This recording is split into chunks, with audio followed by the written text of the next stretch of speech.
นี่เนาะ FC ทุกคนเนาะตัวเขาได้เนาะนี่ตัวบักใหญ่ๆงามๆนะตัวลิกเด้นี่นะนกลิกนี่โกนแบบปลาตัวบักใหญ่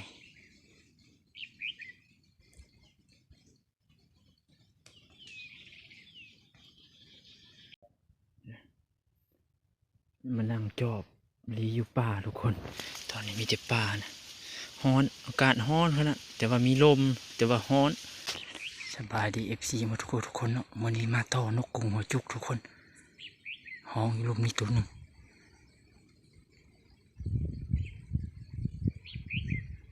เอาได้ก่อนเลยตัวหนึ่งบทันได้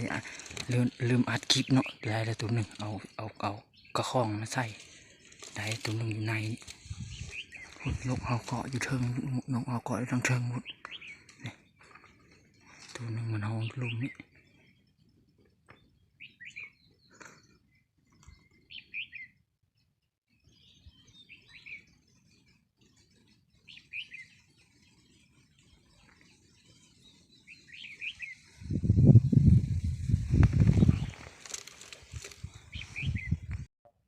นี่เนาะ FC ทุกคนเนาะตัวเขาได้เนาะนี่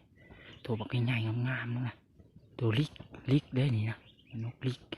นี่โกนแบบนี่ยังมีตัวหนึ่งห้องอยู่นี่พิดเพียวไกลๆเอานี่ถึกตัวนี้มันเลยตื่นมามันตื่นมาลงตรงนี้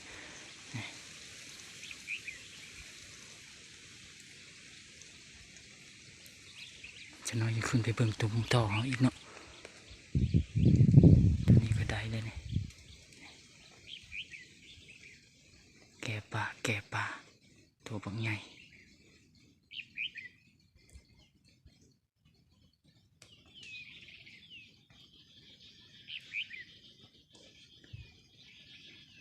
วันนี้ก็มาโตแต่เช้ามาเนี่ยรัดเช้าเลยตัวนี้ก็งามมันนะใหญ่อยู่เนาะตัวใหญ่อยู่ทุกคนเลยใครสนใจค่ะทักแชทได้เด้อคอมเมนต์ใต้คลิปได้เนาะ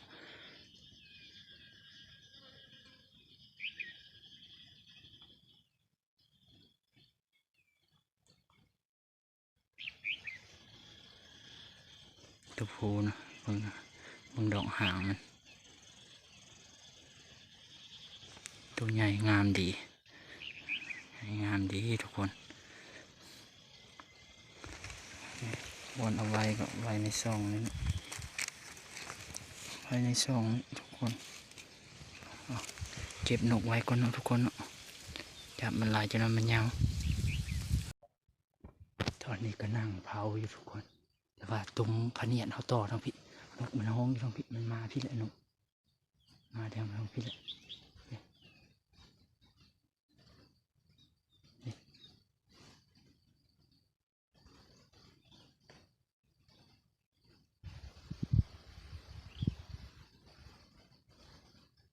ได้แต้มหนึ่งแล้วได้แต้มหนึ่ง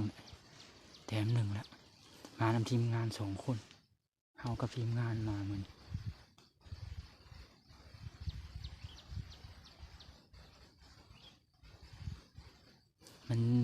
แถวนี้มันอยู่น้ำป่าเข็มกับป่าเล่านกอยู่ป่าเข็มกับป่าเล่าเนาะเด็ก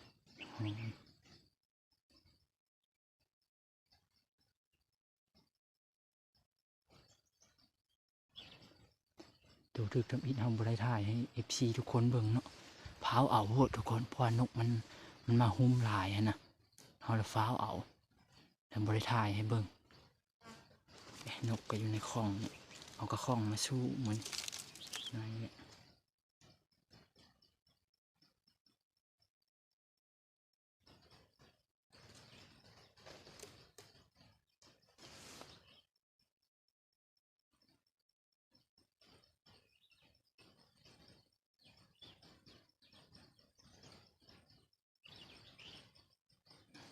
นกดอกก็ยังห้องอยู่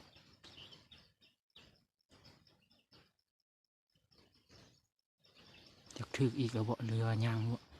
เขาก็มานั่งอยู่นี่โดนเติบไปได้หลังจากได้ตัวทำอิฐนะเขาก็มาลงมานั่งอยู่นี่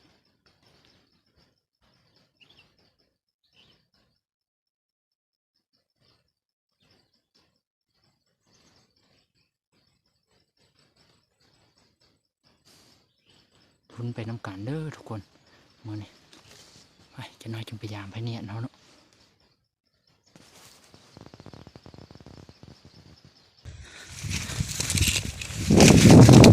มาเบิ่งพะเนียนเนาะทุกคน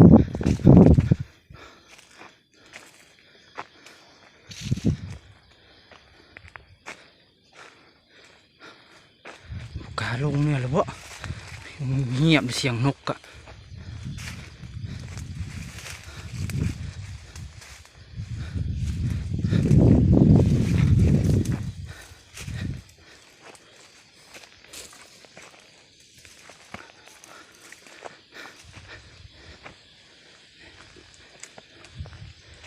พะเนียนเขา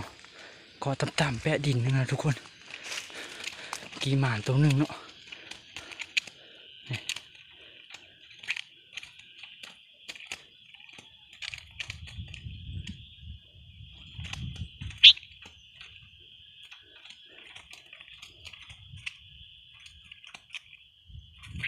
ลงเกาะบนเมือก่อน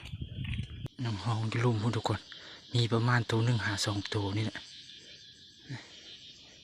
ทีมงานก็นั่งนกเอาเกาะย้อนนึงนะนกมันอยู่แถวป่าแขมเนาะมันเป็นป่าเกาะแขมลงไปยังห้องปิดอยู่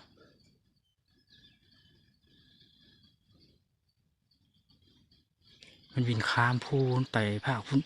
พุนมีห้วยน้ำมันก็อยู่ภาคห้วยน้ำตัวพุนก็มีนกนะ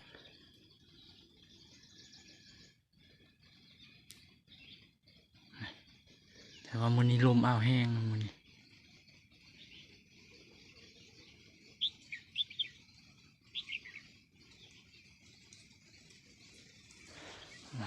มาสูงเจอภูนะมีแต่ภูอ้อมหมดเลยนะเอามาเนี่ยอยู่ร่มมันเป็นรูปเป็นนองเป็นให้เป็นหน้าเขาเนาะ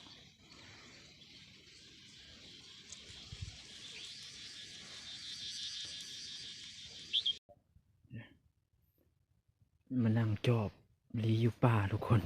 ตอนนี้มีแต่ป่านะฮ้อนอากาศฮ้อนขนาดแต่ว่ามีลมแต่ว่าฮ้อนเอาขนาดมือนี่นกก็ยังได้ตัวเดียวนี่เนาะเอาออกมาปอนน้ำมันนะยันมันนะยันมันอากาศฮ้อนมันขาดน้ำยันมันสิตายก่อนเนาะฟังเสียงพัดลมไหม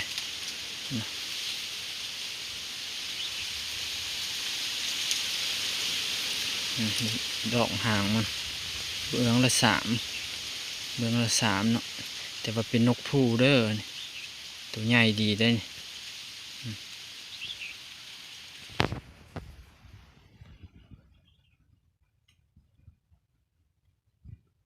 ใครสนใจติดต่อทางเฮาได้เนาะนกอยู่ฝั่งลาวเด้อจุกสั้นอยู่เนาะตัวนี้จุกบูยาวปานใดนกต่อก็ยังฮ้องอยู่จักนกป่าไปใส่เลยตอนนี้อย่ามันหนีไปห้วยน้ำพุ่นหมดดันตอนแรงมันจึงมาแถวพี่บ่ป่ามาทุกคน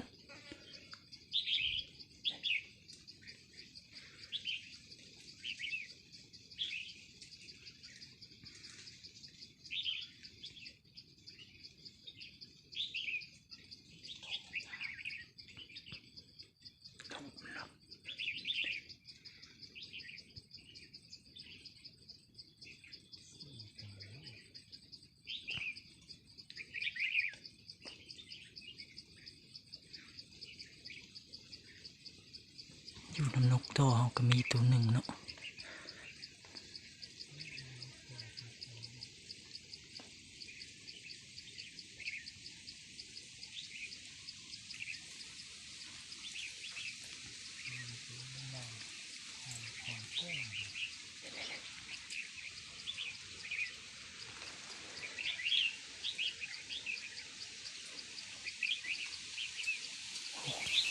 6 ตัว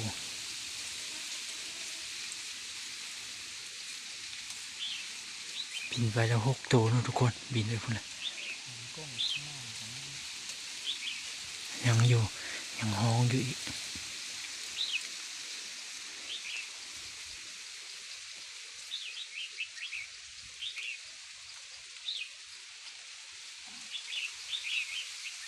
6 7 8ไปอีก2 ตัวไปเลย แล้ว8 ตัวบินไปหมดเลยเฮากะอันนั้นเลยเนาะเขาจูดไฟลามป่าหมดเลยเนาะพุ่นนะเห็นบ่พุ่นควันขึ้นไฟแปลกปูปังปูปังพุ่นโอ้นกหนีหมดเลยทุกคนเลยนี่นะนกบักกะลายนึงหนีหมดเลยไฟลามป่าเลยพุ่นทางเสียงไฟไฟลุกควันไฟก็โถมมาเลยทางนี้เลยดำกึบมันเลย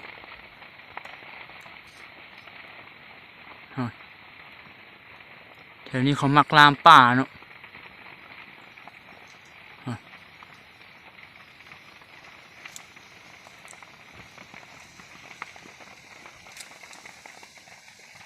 ทุกคนคลิปนี้เขาก็